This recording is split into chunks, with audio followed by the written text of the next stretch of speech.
Hi, my name is Roger Schluter. This video is about, should I buy a franchise? We've all heard about franchises. I know you have heard about a franchise.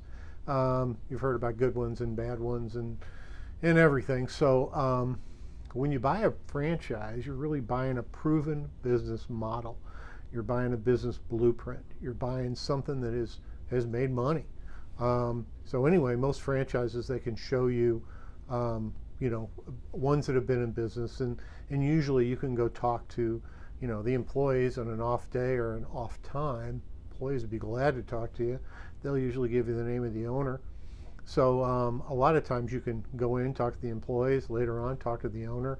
A lot of times, the franchisor knows the population it takes to open stores. So they're not going to open all these stores so nobody makes money. They want you to make money. So normally other franchisees that are open already are going to go ahead and talk to you.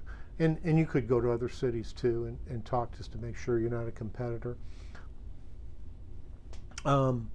Franchises, you usually start out when you sign, you have a large one-time franchise fee.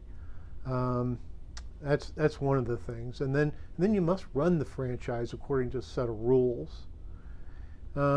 Usually you'll also pay a monthly fee. It'll be a percentage of sales. And then you must buy usually all your supplies through the franchise or through the franchise buyers group. So anyway, you are required also to go to training. Sometimes that's included in the franchise fee. Sometimes it's on your own dime. So anyway, these training is usually like a week long at the franchise headquarters, anywhere from like a week to a couple weeks usually. The facility, if you're going to renovate a facility for it, it has to be renovated according to their actually standards, and usually will require you to purchase your equipment, your furniture fixtures, anything you buy to start that business, you're going to have to buy through the franchise or the franchise supplier. And there really isn't any deviation from that usually. All equipment, furniture, fixtures, renovation, signage will be purchased, through the franchise or through their suppliers. And I wanted to make that clear because, with some businesses you think, oh, I can cut some costs here, cut some costs there. You're not really going to do that. Anyway, franchises will also have evaluations, and they'll do that usually a couple times a year, where they'll make sure you're following their rules and regulations. Most franchise owners are happy to comply with that as long as they're making money. If they're not making money, then they really, they start questioning the rules and regulations. They start questioning, the supplies that have to be bought through the franchisor. If costs go up on supplies, equipment, or labor, there's no changes that can make. When you have to buy all your supplies, all your equipment through approved vendors. So there's really no changes you can make. If costs go up, you sometimes could get into trouble. So anyway, when looking for financing, banks love to finance franchises. And that is a franchise rather than a run-of-the-mill startup. Franchises are usually, like I said, they're proven. They're actually, most of them are proven money makers, so they would gladly do that.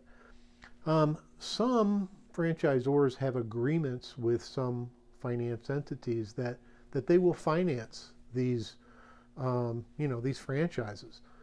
So that kind of takes a little bit away too, because I've financed some or look to finance some or try to get financing for some.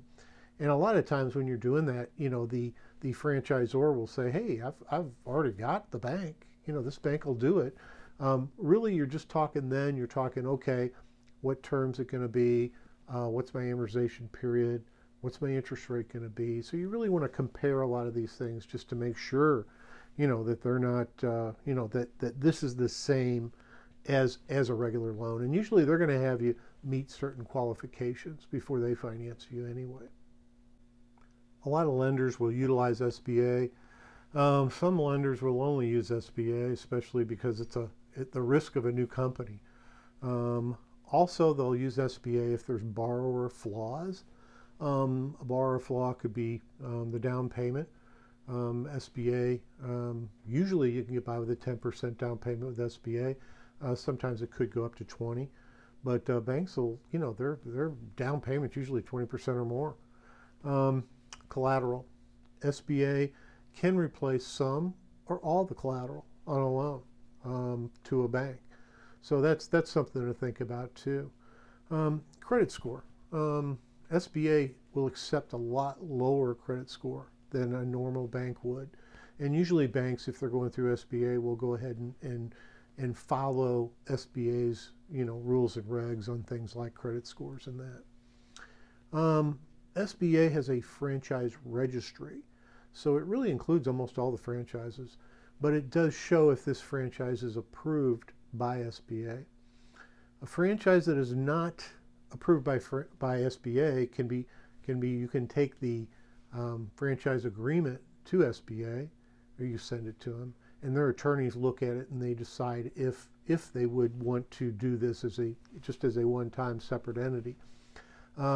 They're looking for control, too much control by the franchisor, and it kind of hurts the SBA when, if you go out of business or something, or if they take over the collateral, they want to make sure that they could do what they have to do to protect their interest. It's a good idea to check the registry, the franchise registry, to see if this franchise is SBA approved before you talk to a lender, just in case, because a lot of lenders will use SBA for franchises. The franchise registry is on the SBA.gov website. Sometimes it can be kind of hard to find. If you can't find it, call your local SBA office and say, hey, where's the franchise registry? Where is it? Walk me through your website to tell me where it is. And they will do that because it's open to anybody. Really check out your franchise. And a lot of people don't check them out enough. You want to talk to owners and employees. And I know I said this before, but talk to employees of established franchises. You'd be surprised what they tell you, especially if they're not busy. And then, if you go there an off time or an off day. And then two, they'll usually tell you things that are going on at that franchise. They'll usually tell you who the owner is. So then, you can get information from them. You find out who the owner is, meet the owner, ask him some stuff. What should I look out for? What do you like? What do you not like about the franchise? And then two, you want to check social media. Social media will have the good, the bad, and the ugly about a lot of businesses. And so check that to see, information about that franchise. You want to really check articles and books too. I mean, McDonald's has had a ton of books written about it. Of course, they're kind of pricey. You got to have a little bit of wherewithal to get a McDonald's franchise. And then but almost all franchises, if they're doing well, are going to have multiple articles written about them. And you check the articles that are, with that in mind. You can probably Google it or whatever, to see, what is up with this franchise. Are they a really good franchise? What do people really think about it? What did a lot of times the writers of these things are just echoing what the franchise tells them, but a lot of times they can give you some pretty good information, about the franchise. So anyway, that's all I had about should I buy a franchise? And I do think franchises are great investments. I just think you really need to check them out closely and make sure that they're in sync with you. Anyway, if you like this kind of content, if you could go ahead and subscribe and hit the notifications bell for future videos. And if you took back any good information on this, I hope you hit the like button. And thank you very much for watching, and I'll see you in the next video.